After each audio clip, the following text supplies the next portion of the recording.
आज 12 जानेवारी महाराष्ट्राच्या अनेक स्त्रीरत्नापैकी एक स्त्रीरत्न म्हणजे राजमाता जिजाऊ माँसाहेब। आज त्यांचा जन्मदिवस संपूर्ण महाराष्ट्रामध्ये आज त्यांचा जन्मदिवस साजरा केला जातो। आपणही आपल्या शाळेमध्ये या ठिकाणी जयंतीनिमित्तानं उपस्थित आहोत।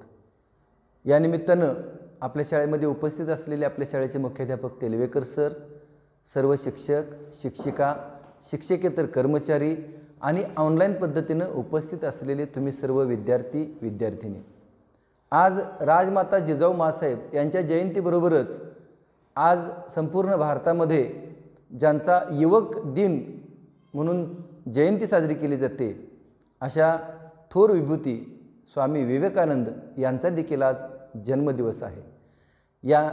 या दोन विभूतींचा जयंतीचा कार्यक्रम आपण आपल्या शाळेमध्ये पार पाडत आहोत।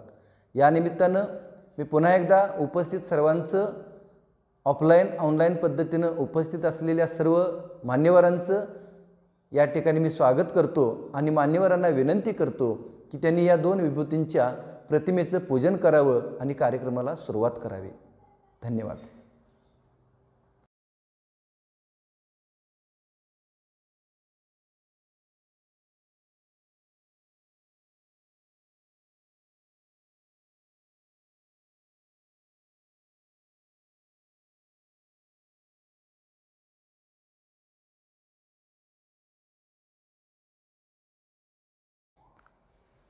आज 12 जानेवारी राजमाता जिजाऊ यांचा जन्मदिन।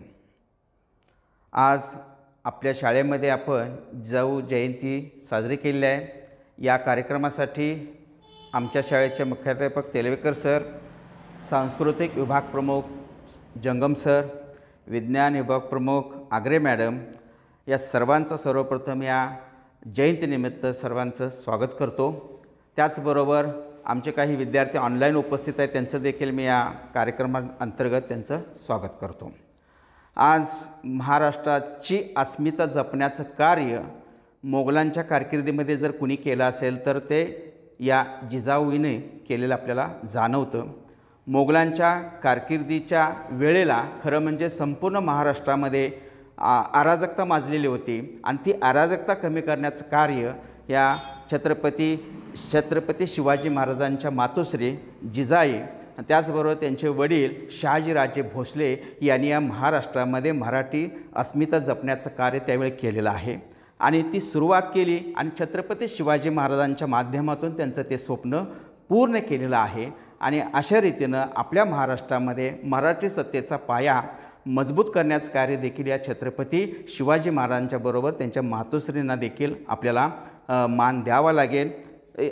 त्यानंतर मराठी सत्तेचा जो ज्याला आपण म्हणतो की पताका जो वाढत गेला त्याच मातोश्री शिवाजी महाराज, राजाराम महाराज किंवा आपले संभाजी महाराजांचं कार्य अतिशय उल्लेखनीय आहे।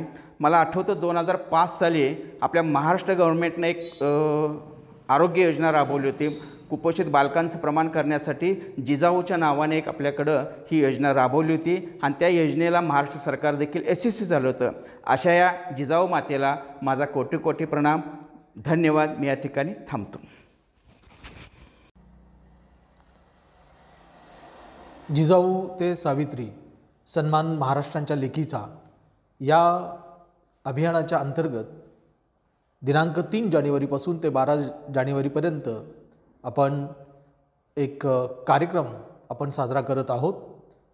या कार्यक्रमाच्या अनुषंगानं आपण छत्रपती जिजाऊ महाराज जयंती आणि सावित्रीबाई फुले जयंती या दोन जयंतीच्या दरम्यानचा जो कार्यक्रम आहे तो कार्यक्रम आपण राबवत आहोत।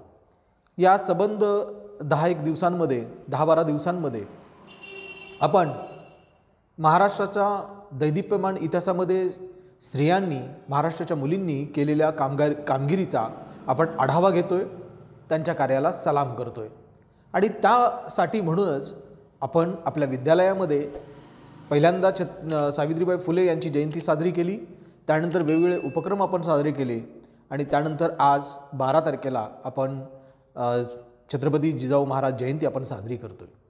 मित्रांनो, जिजाऊ महाराज जयंती साजरी करत असताना माझ्या मनामध्ये हा प्रश्न येतो की इतक्या सगळ्या वर्षानंतर 400 वर्षानंतर आपण छत्रपती जिजाऊ महाराज माँसाहेब जिजाऊ यांना आपण विसरू शकलेलो नाही आहे. त्यांच्या कार्याला आपण सलाम करतोय, त्यांच्या कार्याचं आपण स्मरण करतोय. याचं कारण काय बरं? या सगळ्या गोष्टीचा ओहापोह, या सगळ्या गोष्टींबद्दल आपण चर्चा करणार आहोतच. इतक्या वर्षानंतर माँसाहेब जिजाऊ यांना आपण विसरू शकलेलो नाही आहे, ही सत्यच गोष्ट आहे. याचा अर्थ जर महिलांनी ठरवलं तर पराक्रमाचे त्या इमले उभा करू शकतात. याचं ज्वलंत उदाहरण म्हणजे माँसाहेब. मित्रांनो, माँसाहेबांचा जो कार्यकाल होता त्या कार्यकालाबद्दल बोलायचं झालं तर ती एक आणीबाणी सदृश अशी परिस्थिती होती. मराठी मुलकामध्ये मराठी लोकांचं असं स्वतःचं असं साम्राज्य नव्हतं. खरं तर तसे साम्राज्य उभा करण्याचे प्रयत्न पूर्वी झालेच होते. उदाहरण द्यायचं झालं तर औरंगाबादजवळ दौलताबाद म्हणून जो किल्ला आज आपण दिमाखात उभा असलेला पाहतोय, तो त्यावेळेला देखील दिमाखामध्ये उभा होता 500-600 वर्षापूर्वी. त्या किल्ल्याबद्दल बोलायचं झालं तर त्या किल्ल्याबद्दल अतिशय प्रचंड अशी आख्यायिका पसरलेल्या होत्या.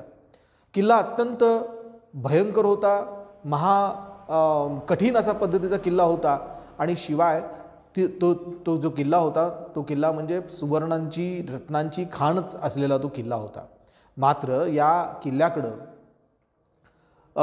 त्यावेळच्या मोंगल साम्राज्याची नजर पडली, मोंगल सरदारांची नजर पडली आणि मोंगलांनी या किल्ल्यावरती आक्रमण केलं आणि या किल्ला आणि या परिसरामध्ये राज्य करणाऱ्या देवगिरीच्या यादवांना तिथून पिटाळून लावलं.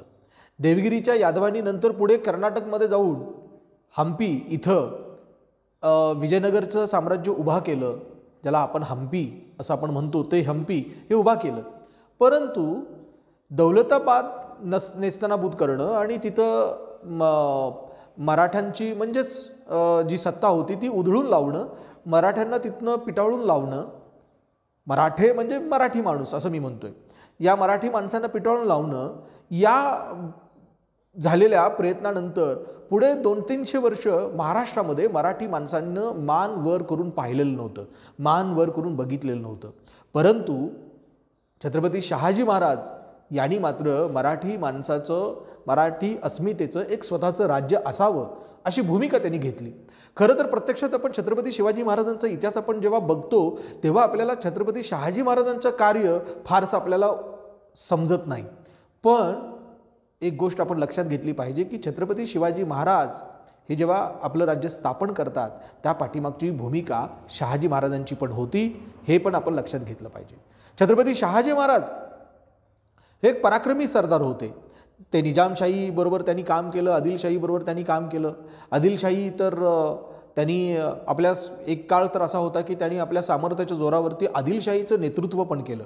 जर आपण आदिलशाहीचं नेतृत्व करू शकतोय तर आपण स्वतःचं मराठी माणसांचं, मराठी अस्मितेचं एक स्वतःचं राज्य आपण का उभा करू शकत नाही असा प्रश्न त्यांच्या मनामध्ये निर्माण झाला नसेल का?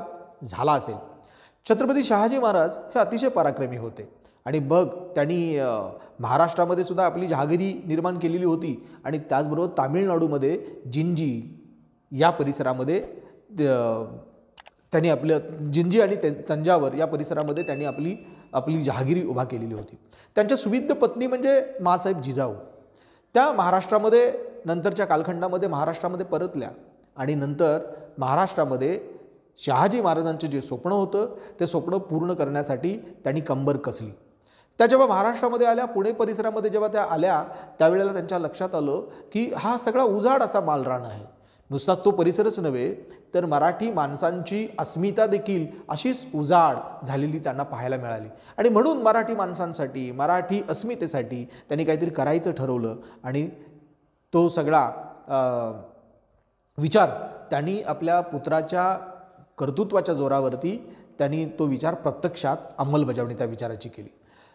छत्रपती शिवाजी महाराजांचं कार्य आपण जेव्हा पाहतोय तेव्हा आपण पाहतो की छत्रपती शिवाजी महाराज हे अतिशय पराक्रमी होते, ते चतुर होते, मुत्सुद्दीगिरी त्यांच्या नसानसामध्ये भिनलेली होती आणि ते प्रजाहित दक्ष होते. प्रजाहित दक्ष या शब्दावरून मला आठवलं की त्यांनी आपल्या सेनापतींना पत्र पाठवत असताना त्या पत्रांमध्ये त्यांनी लिहिलेलं आहे की आरमारसाठी, समजा आरमार उभा करायचा असेल तर आरमारासाठी लागणारं जे लाकूड आहे ते लाकूड घेत असताना विनाकारण शेतकऱ्याला त्रास देऊन मोफत फुकट घेऊ नये, गवताच्या काडीवरती देखील जनतेच्या पाय ठेवता कामा नये, असं छत्रपती शिवाजी महाराजांनी आपल्या पत्रांमधनं हे आपल्या सैनिकांना बजावलेलं होतं.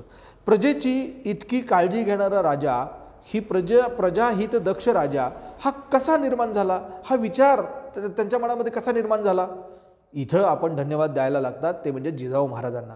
कारण जिजाऊंनी शिवाजी महाराजांच्यावरती प्रचंड संस्कार केलेले होते आणि म्हणूनच छत्रपती शिवाजी महाराज पराक्रमी झालेच, मुत्सुद्दीगिरी तर त्यांच्या नसानसामध्ये भिनलेली होती, पण त्याचबरोबर ते प्रजाहित दक्ष राजा हे बनलेले होते. याचं कारण होतं जिजाऊ माँसाहेबांचं कार्य.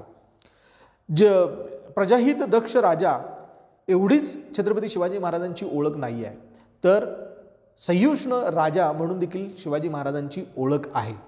बघा, त्या परिस्थितीमध्ये जेव्हा आपण डोकावून पाहतो तेव्हा आपल्या लक्षात येतं की शिवाजी महाराजांची टक्कर होती ती म्हणजे भारतामधल्या अतिशय ताकदवान शत्रूशी, आणि तो ताकदवान शत्रू होता औरंगजेब बादशाह. औरंगजेब बादशाह यानं अफगाणिस्तानपर्यंतच्या मोहिमा यशस्वी केलेल्या होत्या. अफगाणिस्तानपर्यंतच्या मोहिमेंवरती त्यांनी नेतृत्व केलेलं होतं. अशा अनेक मोहिमेंचं नेतृत्व, यशस्वी नेतृत्व करणारा बलाढ्य असा शत्रू औरंगजेब जेव्हा स्वराज्यावरती जेव्हा चालून आला तेव्हा ताकदीनं दुबळे असणारे छत्रपती शिवाजी महाराज अतिशय नेकीनं त्यांच्या विरोधात लढले. ही गोष्ट आपण लक्षात घेतली पाहिजे. आणि त्यावेळच्या परिस्थितीबद्दल आपण जेव्हा जाणून घेतो तेव्हा आपल्याला लक्षात येतं की एकीकडे छत्रपती शिवाजी महाराज हे सहिष्णु राजे आणि त्याचबरोबर एक धर्मद्वेष्टा, परधर्मद्वेष्टा औरंगजेब बादशाह, या दोन व्यक्तिमत्वांबद्दल जेव्हा आपण पाहतो तेव्हा आपल्याला लक्षात येतं की त्या दोन व्यक्तींमध्ये किती भिन्नता आहे. आणि ही भिन्नता बघून आपल्या लक्षात येतं की छत्रपती शिवाजी महाराज हे सहिष्णु होते आणि छत्रपती शिवाजी महाराजांच्याबद्दल आपल्याला अभिमानानं आपली छाती फुलते. मित्रांनो, ही सहिष्णु वृत्ती छत्रपती शिवाजी महाराजांच्या अंगामध्ये बाणवली कोणी? जिजाऊ महाराजांनी. आणि म्हणून जिजाऊ महाराजांची जयंती साजरी करणं आणि त्यांचा विचार आपण आज देखील स्मरण करणं ही कालबाह्य गोष्ट ठरत नाही, तर ही गोष्ट अतिशय महत्त्वाची ठरते. जिजाऊ महाराजांच्या पराक्रमांबरोबरच जिजाऊ महाराजांच्या विचारांबरोबरच त्यांचे जे संस्कार आहेत ते संस्कार आज आपण शिकले पाहिजेत. एक गोष्ट आपण लक्षात घेतली पाहिजे. आपण जिजाऊ महाराज किंवा छत्रपती शिवाजी महाराज यांना जेव्हा आपण पाहतो तेव्हा आपल्याला लक्षात येतं, किंवा त्यांचा जेव्हा आपण विचार करतो तेव्हा आपल्याला लक्षात येतं की शिवाजी महाराज, जिजाऊ महाराज ही सहिष्णु माणसं होती. पण छत्रपती शिवाजी महाराजांची तलवार मात्र अन्याय करण्यासाठी कधी सरसावली नव्हती. त्याच्या उलट छत्रपती शिवाजी महाराज यांची तलवार ही अन्याय करणाऱ्यावरती चालण्यासाठी, अन्याय करणाऱ्याला धडा शिकवण्यासाठी छत्रपती शिवाजी महाराजांची तलवार चाललेली होती. ही गोष्ट आपण लक्षात घेतली पाहिजे. आणि हे सगळे संस्कार ज्या आईसाहेबांनी दिले, माँसाहेबांनी दिले, त्या माँसाहेब जिजाऊ महाराजांची आज आपण जयंती साजरी करतोय. तर मी माँसाहेब जिजाऊ यांच्या पवित्र स्मृतींना कोटी कोटी प्रणाम करतो आणि माझं मनोगत मी इथं थांबवतो. धन्यवाद.